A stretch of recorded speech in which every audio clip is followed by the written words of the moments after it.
Ce qu'il faut bien comprendre, c'est qu'effectivement, dès le 17 mars, lorsque le confinement a été décidé, on était une des professions qui a été le plus rapide à répondre présent, tout du moins dans le confinement.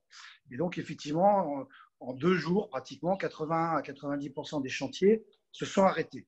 Sont restés en activité, par contre, les activités d'urgence, qui faisaient partie, effectivement, telles qu'on l'avait entendu par le président de la République, qui nous a parlé de guerre, qui faisait partie des activités essentielles à la nation, puisqu'évidemment, un hôpital, s'il tombe en panne, il faut bien le dépanner, ce n'est pas le moment qu'il s'arrête, un hôpital, mais ça a aussi une grande surface alimentaire et tous les besoins vitaux pour la société, l'industrie, entre autres. Bien sûr. Donc, tout ce qui est urgence a continué de travailler et la polémique est intervenue parce qu'effectivement, on est dans les pays où on était le plus réactif. Quand vous prenez les Italiens, les Espagnols, voire les Allemands, ils ne sont pas arrêtés tout de suite, mais par contre, l'État a fini par les arrêter également en Italie et en Espagne, avec 15 jours de décalage.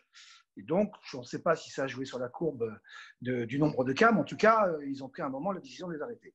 Donc, la ministre n'a pas trop apprécié qu'on arrête très vite, et effectivement, elle a déclenché une polémique. Donc, nous, ce qu'on a voulu, c'est travailler avec l'organisme, l'OPBTP, qui est l'organisme de prévention du bâtiment et des travaux publics, avec comme objectif d'essayer de définir quelles sont les consignes à respecter pour pouvoir travailler dans des conditions sanitaires optimales. Il faut être clair, l'objectif des chefs d'entreprise, il est évident que sur les chantiers, on ne peut pas travailler en télétravail. Et sur les chantiers, tout le monde sait que la promiscuité fait que le risque de transmission du virus, si quelqu'un l'a, est énorme.